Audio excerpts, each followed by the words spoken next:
ऐसे बैठ ना। हाँ सीधी बैठ। हमारे में ऐसे बैठते हैं। हमारे में भी ऐसे बैठते हैं मगर सुबह बैठते हैं। सीधी अच्छा? बैठ, सीधी बैठ, सीधी बैठ। हाँ बैठ गई। दर्शकों, आज हम बात करने वाले हैं उस शख्स की जिसने भारतीय सिनेमा को एक नया जॉनर दिया। ये जॉनर था डबल मीनिंग कॉमेडी का और वो शख्स है दादा कोंडके। पापलेट पापलेट जायला पापलेटच्या ती माशा बसल्या त्याच्यावर। पापलेट पापलेट या पापलेट। मराठी फिल्मों का वो एक्टर जिसने पहली बार फिल्मों में डबल मीनिंग कॉमेडी का आविष्कार किया था। उनके फिल्मों के डायलॉग इतने डबल मीनिंग होते थे कि सेंसर बोर्ड के माथे पर भी पसीना आ जाता था।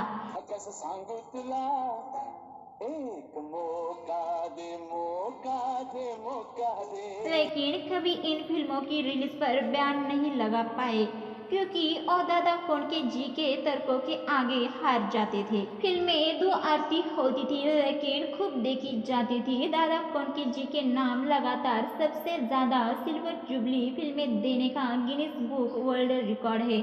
उनकी 9 फिल्में 25 हफ्तों तक थिएटर में चली थी। इनमें से कुछ 50 हफ्तों तक चली। उनका फिल्मी सफर जितना दिलचस्प था, निजी जिंदगी उतनी ही दर्द भरी थी। बात है 1932 की। पुणे के पास बसे छोटे से गांव इंगावली से सालों पहले एक परिवार काम की तलाश में मुंबई पहुंचा था। मुंबई में परिवार ने लालबाग के चौल में घर बसाया जिसके ज्यादातर सदस्य बॉम्बे डॉइंग की कॉटन मिल में काम कर गुजारा किया करते थे।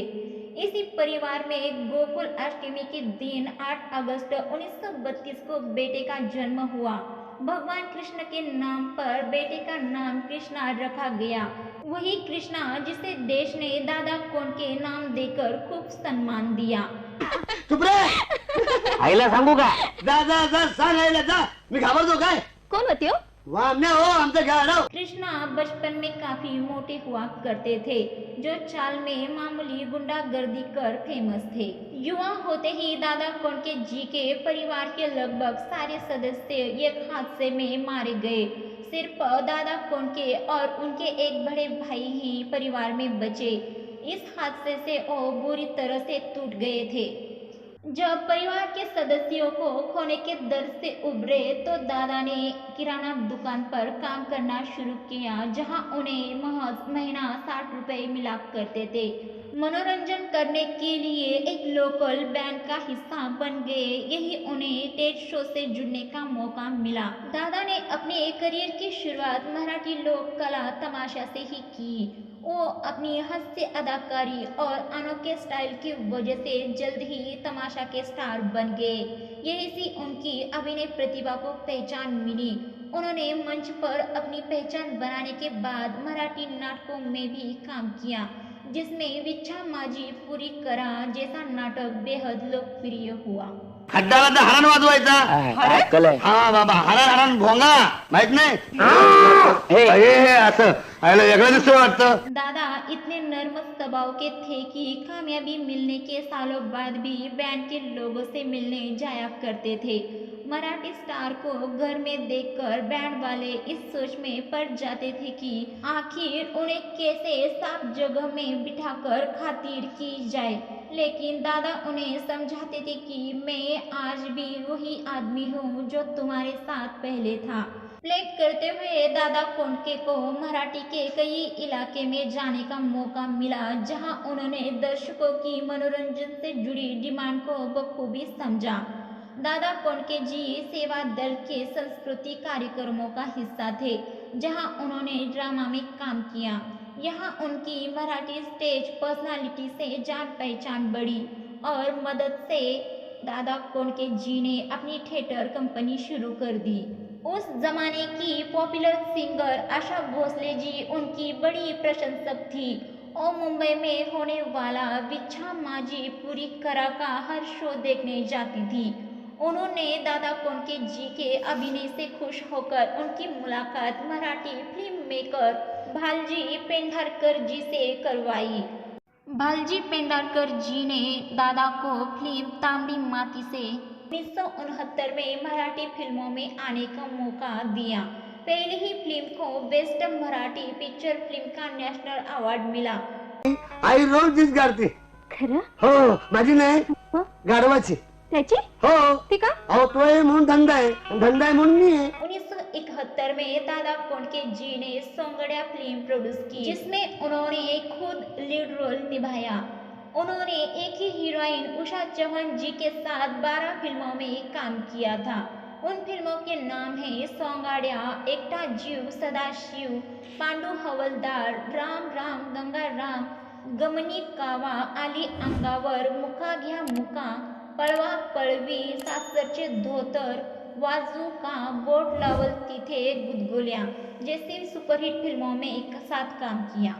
दादा की फिल्मों के टाइटल और डायलॉग डबल मीनिंग हुआ करते थे। जहां कुछ लोग इसे दिल खोलकर अपनाते थे, वही एक तबका ऐसा था जिसे ये डायलॉग भद्दे लगते थे।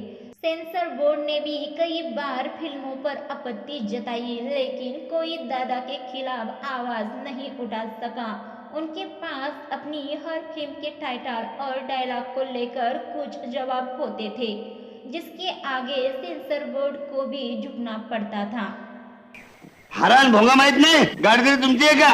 नाही भाड्याची म्हणजे ह्याची ए भाडा. मराठी सिनेमा में पॉपुलर होने के बाद दादा ने तेरे मेरे बीच में, अंधेरी रात में, दिया तेरे हाथ में, आगे की सोच और ले चल अपने साथ जैसी हिंदी फिल्मों में भी काम किया। इनमें से अंधेरी रात में, दिया तेरे हाथ में फिल्म काफी चर्चा में रही। वजह थी कि फिल्म का डबल मीनिंग टाइटल और डबल मीनिंग कॉमेडी वाले डायलॉग्स फिल्मों को मास इंडिया तक पहुंचाने और फनी बनाने के लिए उन्हें फिल्मों में तो लिया जाता था, लेकिन उन्हें बी या सी ग्रेड का एक्टर का दर्जा दिया जाता था। इस बात से नाराज होकर दादा ने मराठी फिल्मों को हिंदी में बनाने का ट्रेंड शुरू किया। धर्मपाजी, जीतू जी, बिग बी जैसे बड़े कलाकार भी दादा के नाम की सराहना कर चुके हैं। उनकी कई फिल्मों में आशा भोसले जी ने अपनी आवाज दी है।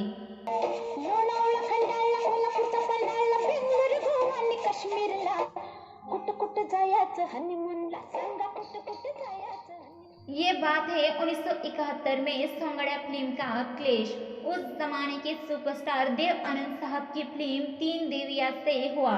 दादा में कोहिनूर थिएटर के मालिक ने देव आनंद साहब की फिल्म लगाने का फैसला किया, लेकिन दादा 4 हफ्ते पहले ही थिएटर बुक कर चुके थे। थिएटर मालिक के अड़ियल मिजाज से परेशान होकर दादा ने शिवसेना फाउंडर बाला साहेब ठाकरे जी से मदद मांगी थी।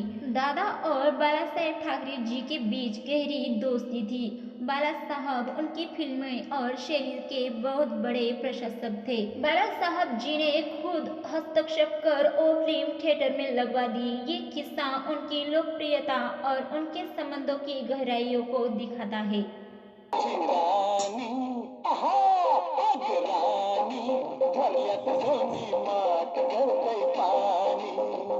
क्या आप जानते हैं 1975 में दादा की पांडु हवलदार फिल्म रिलीज हुई, जिसमें उनका नाम दादा कोंडके ही था।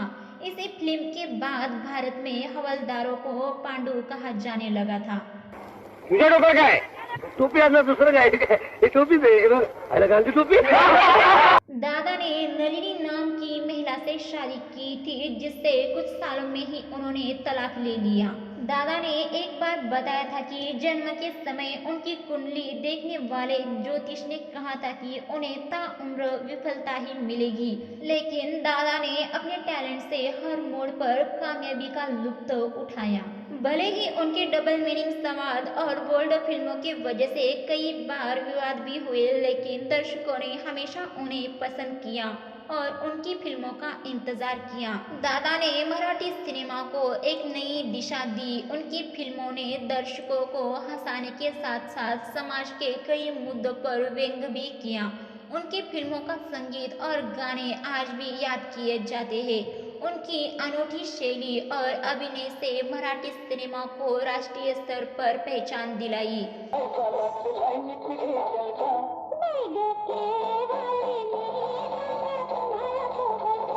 14 मार्च 1998 को दादा का निधन हो गया।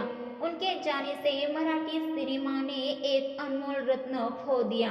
लेकिन उनकी फिल्में और उनके योगदान की वजह से वो हमेशा अमर रहेंगे। दादा की कहानी एक साधारण इंसान के असाधारण बनने की कहानी है। उनकी मेहनत, प्रतिभा और लगन ने उन्हें इतिहास में अमर कर दिया। उनकी जिंदगी से हमें सीखने को मिलता है कि अगर आप में जुनून हो तो कोई भी सपना असंभव नहीं है।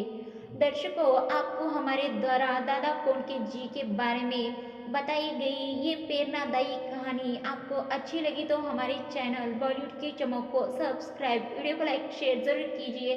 साथ ही में दादा कोंडके जी की कौन सी फिल्म या कौन सा गाना आपका पसंदीदा है और हमें कमेंट करके ज़रूर बताइए।